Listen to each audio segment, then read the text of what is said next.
उपासना का स्वरूप साकार हो या निराकार, दोनों ही स्थितियों में सूर्यमंडल की स्थापना अनिवार्य रहेगी। प्रकाश के तेजोवलय को समन्वित किए बिना गायत्री महाशक्ति का ध्यान हो ही नहीं सकता। पंडित श्री राम शर्मा आचार्य। पुस्तक का नाम गायत्री का सूर्योपस्थान। पुस्तक परिचय।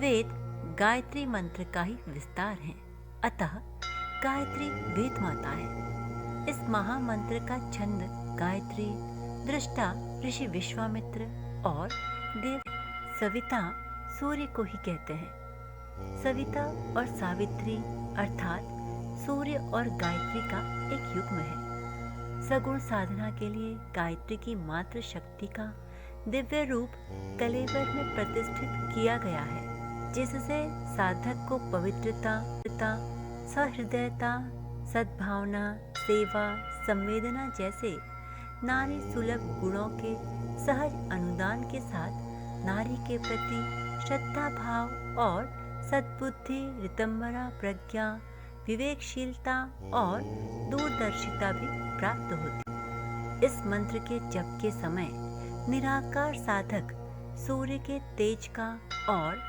साकार साधक उगते सूर्य के तेजो वलय के मध्य गायत्री माँ के स्वरूप का अंतःकरण में ध्यान करते हैं। जप के समय दीपक और यज्ञ की अग्नि सविता का प्रतिनिधित्व करती है। उसके उपरांत सूर्य को जल अर्घ्य देना गायत्री के सूर्योपस्थान को स्पष्ट करता है। सविता की शक्ति ब्रह्म शक्ति होने के कारण गायत्री का दूसरा नाम सविता है। पृथ्वी का जीवन सूर्य का ही अनुदान है। गायत्री को प्राण और प्राण को सविता कहा गया है, अतः गायत्री सवितामय है।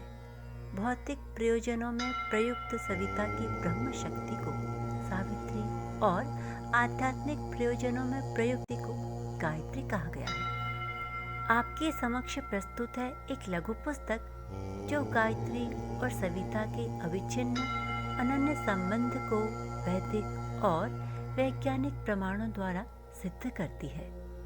पुस्तक के कुछ अंश। प्रतीक पूजा का स्वरूप ही यह है कि जड़ पदार्थों के माध्यम से चेतनात्मक प्रशिक्षणों की आवश्यकता पूरी कराई जाए। सविता ब्रह्म चेतना को कहते हैं, वह अदृश्य है। ब्रह्मांडीय चेतना के रूप में, दिव्य प्रखरता के रूप में सर्वत्र व्यापक और विद्यमान है। उसी के साथ आत्म चेतना की घनिष्ठता बढ़ाने के लिए सूर्य, अग्नि, पिंड, ध्यान, साधना में प्रयुक्त किया जाता है। सूर्य उपासना का तात्पर्य ब्रह्म चेतना का अवतरण आत्म चेतना की पृष्ठभूमि पर कराना है। गायत्री साधना वस्तुतः तेजस्विता की, प्राण शक्ति की, ब्रह्म बल की उपासना है। पंच भौतिक जगत में यह उदयमान सूर्य ही सविता है और उसके प्रभाव में उत्पन्न होने वाली अगणित शक्तियों का पुंज ही सावित्री है। आत्म साक्षात्कार ज्योति पुंज के रूप में ही होता है। पुस्तक के कुछ बिंदु। गायत्री अर्थात सावित्री और सविता। सविता और सूर्य पर आध्यात्मिक और वैज्ञानिक दृष्टि। सविता के ध्यान द्वारा शक्तियों का विकास, ज्योति अवतरण की साधना।